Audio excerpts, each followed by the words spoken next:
Good morning class 9th। चलिए आज फिर हम राजेश जोशी द्वारा रचित कविता बच्चे काम पर जा रहे हैं कि अगले काव्यांश की व्याख्या करते हैं।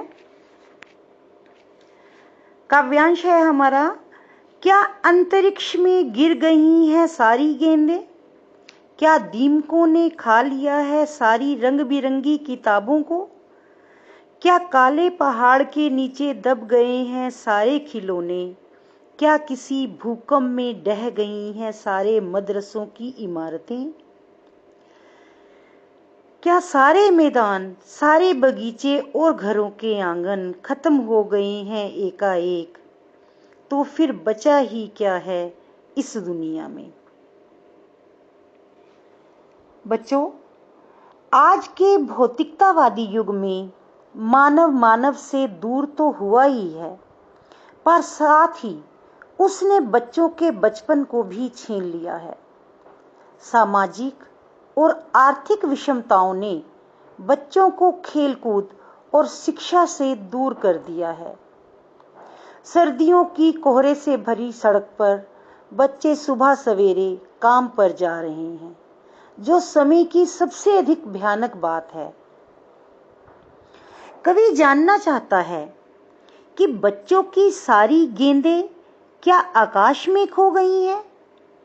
क्या उनकी रंग बिरंगी पुस्तकों को दीमकों ने खा लिया है, या उनके सारे खिलौने बड़े बड़े काले पहाड़ों के नीचे दबकर नष्ट हो गए हैं? बच्चे अब खेलते क्यों नहीं, वे पढ़ते क्यों नहीं? कवि के मन में बहुत एक प्रश्न है ये कि बच्चे खेलते क्यों नहीं, वे पढ़ते क्यों नहीं? क्या उनके विद्या प्राप्ति के स्थान अर्थात जो विद्यालय हैं किसी भयंकर भूकंप के कारण ढह गए हैं?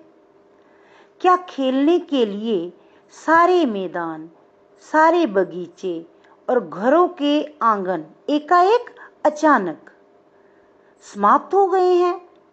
यदि वास्तव में ऐसा ही है तो फिर इस दुनिया में बाकी बचा ही क्या है। अर्थात कवि का कहने का अर्थ है कि यदि बच्चों के जो सुख साधन हैं बचपन के, उनके खेल, उनकी मस्ती, उनकी पुस्तकें, है ना, अगर ये सब नष्ट हो गए हैं तो फिर दुनिया में कुछ भी बचा नहीं है। यह दुनिया जो है बच्चों के कारण ही है।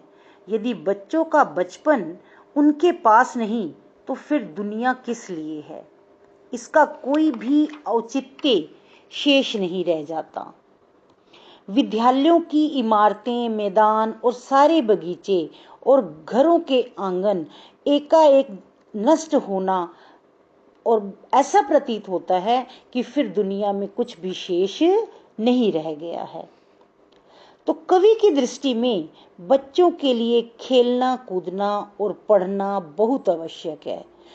कवि की क्या, एक सामान्य जन की दृष्टि में, चाहे तुम्हारे माता पिता हो, चाहे तुम्हारे गुरुजन हो, या कोई समाज का एक सभ्य नागरिक हो, अगर उनसे ये प्रश्न पूछा जाए, है ना, कि दुनिया में सबसे ज्यादा जरूरी चीज क्या है, तो सबकी दृष्टि में बच्चों के लिए खेलना, कूदना और पढ़ना आवश्यक है। कवि बच्चों की प्रिय वस्तुओं के बारे में जानना चाहता है कि वे सब कहाँ नष्ट हो गई हैं। बच्चों की गेंदें, रंग बिरंगी पुस्तकें, खिलौने आदि कहाँ चले गए?